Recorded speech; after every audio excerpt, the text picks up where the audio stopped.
Se zice că băieții nu se maturizează cu adevărat niciodată, ei doar își cumpără jucării mai mari și mai scumpe. Dovada stă în acest episod unde ne-am bucurat ca niște copii la prima zăpadă din an. Noi suntem Ana și Kiwi, iar împreună am pus bazele proiectului Transhumant. Călătoriile noastre au fost și vor fi o continuă aventură atât în expedițiile noastre cu patrolul, cât și la concursurile unde ducem mereu Toyota la limită. Trăiește alături de noi și experimentează aventuri pline de peripeții care te fac să simți că trăiești. Apasă butonul subscribe și alătură-te aventurilor noastre săptămânale. Salut și bine v-am găsit la un nou episod de vlog. Pentru că am văzut că ați apreciat episoadele noastre educative, seara asta vom filma din nou un episod educativ în care vă arătăm ce să nu faceți. Este 1 decembrie, toată lumea a ieșit astăzi în pădure sau pe dealuri și s-a bucurat de primele zăpezi de anul acesta. Noi, fiind prinși cu puțină treabă, nu am reușit să ieșim pe parcursul zilei, așa că acum, la ora 9 fără un sfert, seara, am zis că ce-ar fi să ieșim, mă rog, nu neapărat noi, Sergiu și Gelu ne-au corupt să ieșim la o mică tură, să căutăm și noi un pic de zăpadă, ne jucăm puțin în zăpadă, după care ne vom întoarce. Sau cel puțin acesta este planul nostru. Vedem dacă ne și iese. Sergiu și cu Gelu au luat-o înainte spre Vasi la uzină. Vasi ne va fi șef de tură în această seară. Fiind la el în zonă și la el acasă, sperăm că nu ne va da trasee foarte dificile.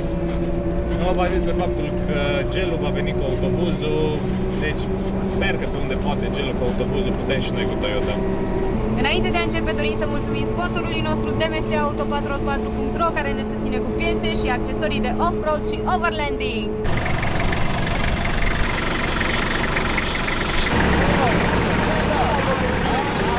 Am Toyota Trene de suplat, ca pe lumea are.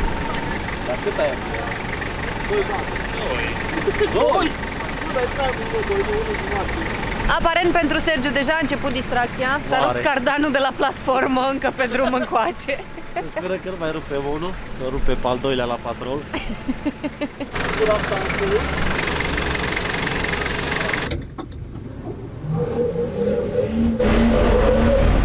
Da, bravo.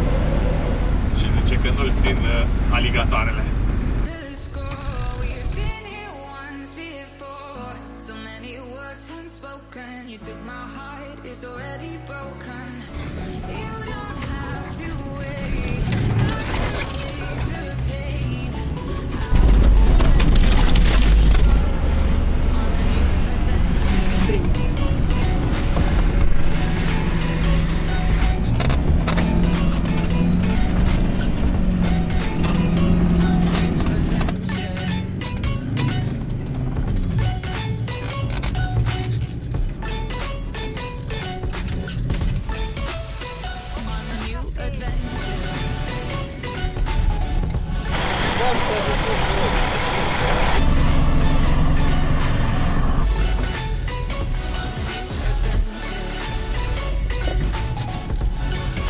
Stai un pic, Gelu.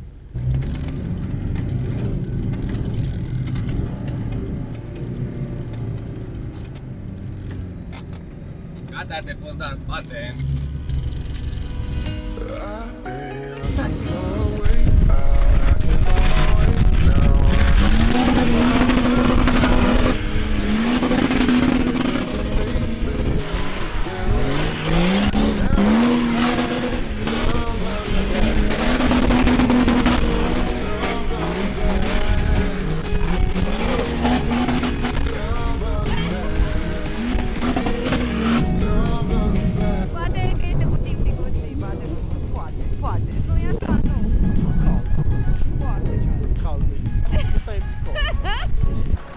Că glumești când ai cerut lichid servo.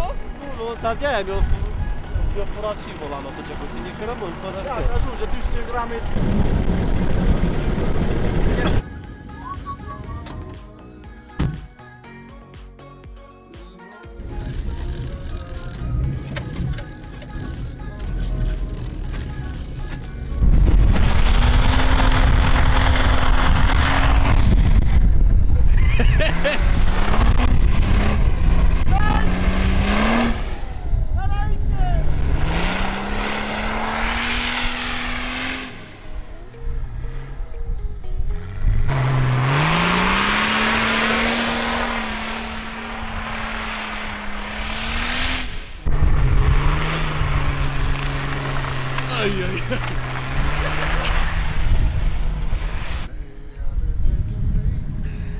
Lasă trolul!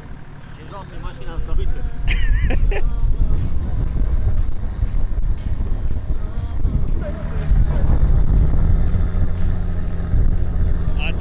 Atent!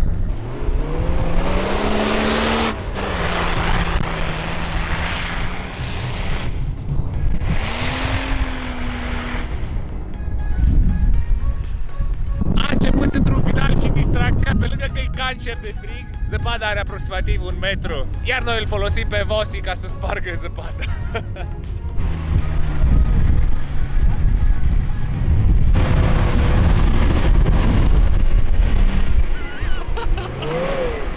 Noapte! Ce faci, Vossi?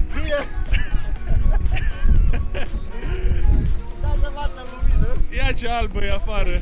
Metoda folosită de băieți este: Vossi dă blană cât poate patrolul în zăpadă, după care îl recuperează Sergiu cu troliul. Am făcut asta până acum de 3 ori, teoretic. Mai avem maxim 10 metri de zăpadă de vreun metru, viscolită de 1 metru, că n-a nins așa mult, dar e viscolită și se trece foarte greu prin ea. Ia să vedem, a 4-a oară iese?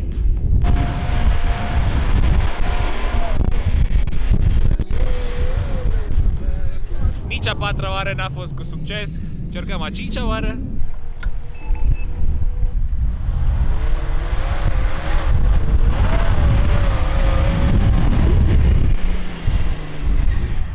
Și o trecut.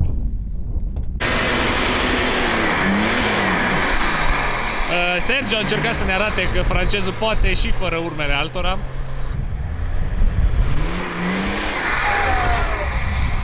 Și chiar poate. Acum să ne vedem pe noi. Ia uite, Ana e la volan. Eu și cu Gelu suntem amândoi cu 33-uri. Nu știu dacă nu știu dacă ne-au ajutat băieții foarte mult cu aceste urme. Bam, ne-au ajutat.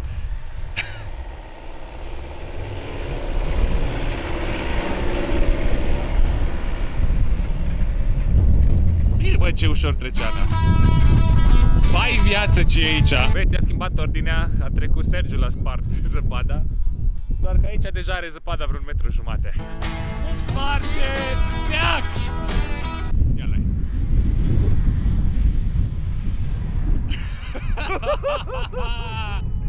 Trebuie să recunosc că merg mai bune decât mă așteptam.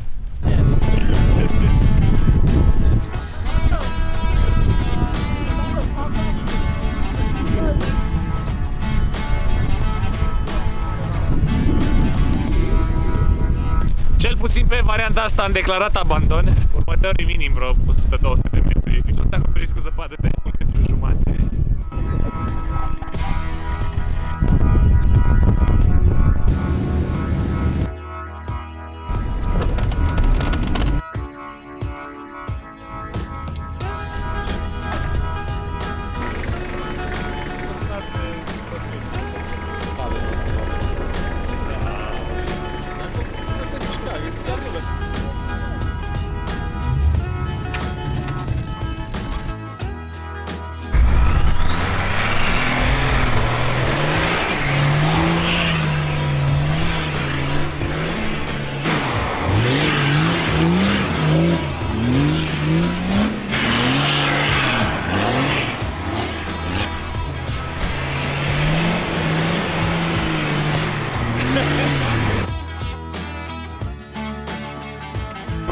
Când am plănit aici, de făcut limitarea, am să și termină. Ăla am făcut undeva și la piatul.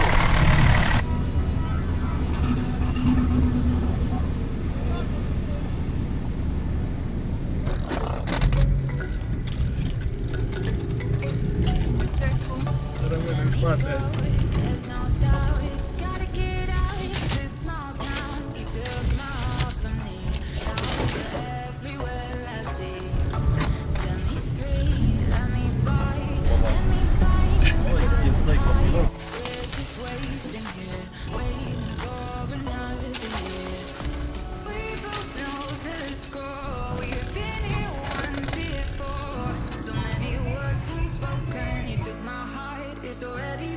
Expediția s-a încheiat.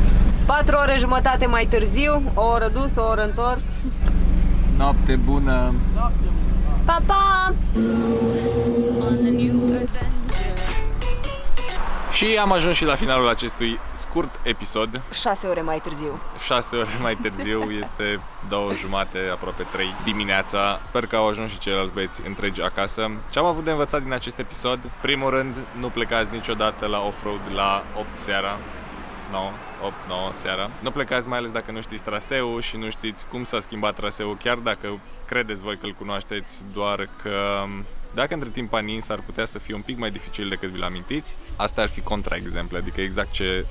adică noi am făcut opusul, dar în schimb ce ați avut de învățat este să nu plecați niciodată singuri, să știți când să abandonați un plan. De exemplu, noi când am început să spargem zăpada, ne-am dat seama, nu prea devreme, dar nici prea târziu, că nu vom reuși să spargem atâta zăpadă noaptea asta. Și zic eu, am renunțat la timp. Nu plecați niciodată la 8 seara, mai ales dacă sunteți obosiți și ați avut o zi foarte grea. Mi-a căzut capul de câteva ori în mașină, vreo 20% din traseu l-am făcut dormind cu bale. Oricât de tare m-a zdruncinat drumul, n-am avut nicio problemă în a dormi. Cam atâta pe ziua de astăzi. Mai facem, mi-a plăcut. Cred că am pierdut niște peisaje chiar minunate dacă le-am fi făcut pe zi. Iar acum la final dorim să mulțumim sponsorului nostru DMS Auto4x4.ro, care ne susține cu piese și accesorii de off-road și overlanding. Ne puteți susține și voi prin Patreon sau puteți deveni membru pe YouTube. Ne puteți susține și prin site-ul nostru www.cutreier.ro. Iar până data viitoare, nu uitați like, share and subscribe.